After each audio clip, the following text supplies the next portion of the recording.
आज भगवान परशुराम जयंती पर हमारे पूर्व सांसद भाई अरविंद शर्मा भी है।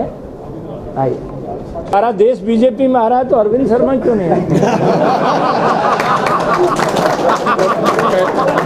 आज इसकी औपचारिक घोषणा हो सकती है? नहीं, ये तो आपने पूछा इसलिए मैं जवाब रात को इकट्ठा करने की एक मुहिम में कहीं भगवान परशुराम जयंती पर सब लोग इकट्ठा। स्वामी जी ने कह दिया कि राजनीतिक तौर पर मेरे हाण दा एकता पत्रकार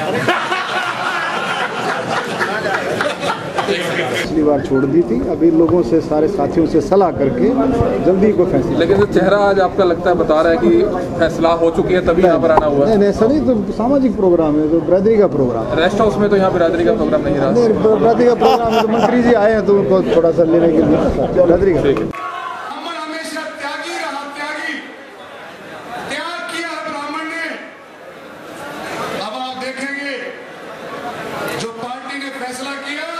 वो सर माथे पर, आपके भी सर माथे पर।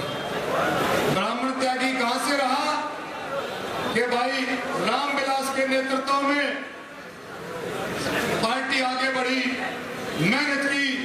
रामविलास जी को हम सबको बधाई देनी चाहिए भाई। शुरू से लेकर के अब तक अखिल भारतीय विद्यार्थी परिषद में काम किया और बीजेपी में जम करके काम किया और मेहनत की, लेकिन पार्टी का आदेश हुआ और भाई रामविलास ने त्याग किया।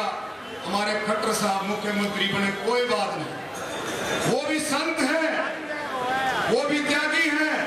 मैं भाई रामविलास जी को कहूंगा कि भाई अमित शाह जी को तो लाओगे ही। अमित शाह जी अगर करनाल में आते हैं तो रामविलास जी आपको हम वायदा करते हैं करनाल में भीड़ सापड़ेगी नहीं, इतनी भीड़ आ जाएगी कि वो त्यागी है, संत है। देखो, मैं किसी की ऐसे पढ़ाई नहीं करता हूं, लेकिन करनाल की जनता ने, हमने एक जोर लगाया था, हमने एक मेहनत की थी अपने दिल में दिमाग में कि भाई जीटी रोड का मुख्यमंत्री होना चाहिए। कोई हिसार का मुख्यमंत्री बनता था, कोई भिवानी का बनता था, कभी रोहतक का, कि भाई जीटी रोड बेल्ट का भी मुख्यमंत्री हो। तो भाई कम से कम बीजेपी ने इस बात की सुनवाई करी कि भी जीटी रोड बेल्ट का मुख्यमंत्री दिया। तो भाई मेरी इस सभा के जरिए से मेरी एक प्रार्थना है, दिल खोल करके मैं खट्टर साहब से कहना चाहता हूं, खट्टर साहब, इस ये करनाल की जनता, पानीपत की जनता है, जीटी रोड की जनता, ये बहुत भोली है, बहुत प्यारी जनता है। इसको सेवा चाहिए, प्यार चाहिए, इसको, इस जनता को संभालो। फिर से बढ़ जाओगे, इसको संभालो, जनता को, इसको संभालो। अमित शाह जी से मैंने रिक्वेस्ट की इस बार कार्यक्रम है, कार्यकर्ताओं से मुलाकात करेंगे, क्या करेंगे? आज करनाल में भगवान परशुराम जयंती के अवसर पर हम सब लोग यहाँ हैं। अभी हम सब कार्यक्रम में जाने वाले हैं। भगवान परशुराम ऐसी चिरंजीव शक्ति है। अश्वस्थामा बलिर व्यास हनुमानस्य विभीषणा कृपा परशुरामस्य, ये सप्तैते चिरजीवना। और इस बार होडल पलवल से लेके करनाल, और ये कार्यक्रम आज करनाल का है। कल 2 कार्यक्रम हैं, पहले रेवाड़ी का है, फिर महेंद्रगढ़ का है। और हमने अपने पार्टी के माननीय राष्ट्रीय अध्यक्ष श्री अमित भाई शाह से मैंने निवेदन किया है कि इस बार प्रदेश स्तर की जयंती के लिए उन्होंने मुझे आश्वस्त किया है कि जून के पहले सप्ताह में एक बड़ा कार्यक्रम भी भगवान परशुराम जयंती के अवसर पर माननीय राष्ट्रीय अध्यक्ष अमित भाई शाह की उपस्थिति में हम करेंगे।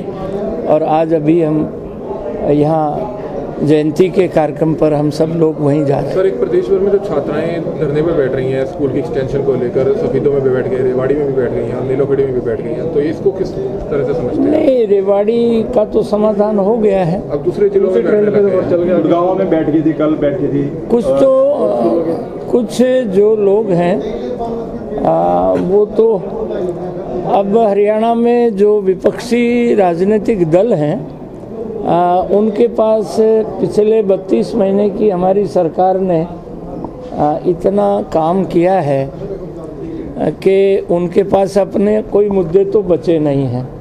तो कहीं देख लेते हैं कि यहाँ 10 महीने इकट्ठी हैं किसी मामले को लेकर के और वो थोड़ा हो जाता है। परंतु एक बात तो आप मानेंगे कि हमारे यशस्वी प्राइम मिनिस्टर नरेंद्र भाई मोदी ने बेटी बचाओ बेटी पढ़ाओ 22 जनवरी 2015 को पानीपत से ये कार्यक्रम प्रारंभ किया था।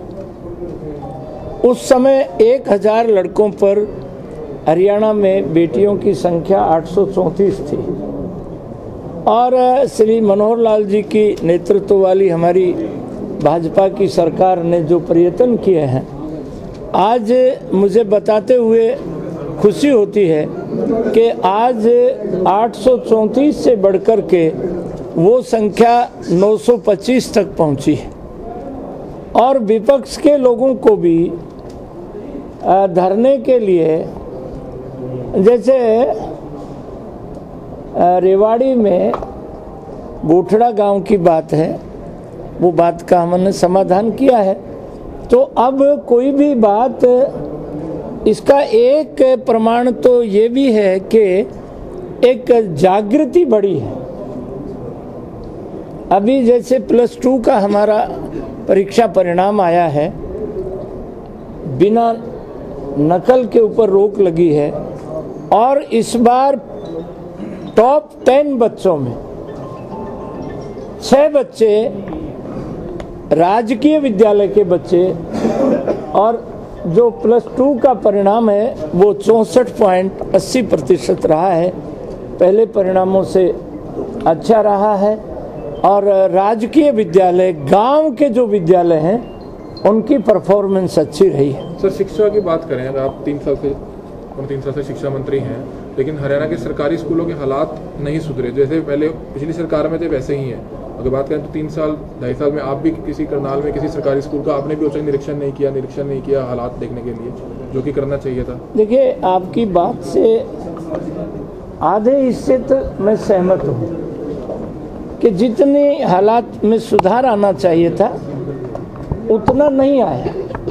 परंतु आज हरियाणा शिक्षा विभाग जो है वो पूरे हिंदुस्तान में,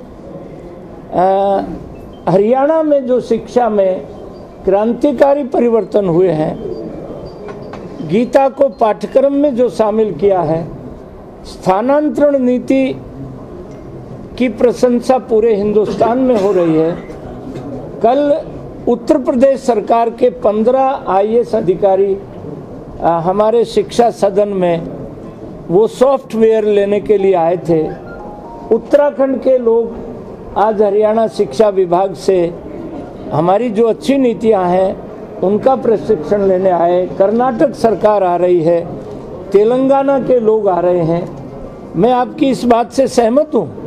अभी हम और सुधार इसमें करने वाले हैं।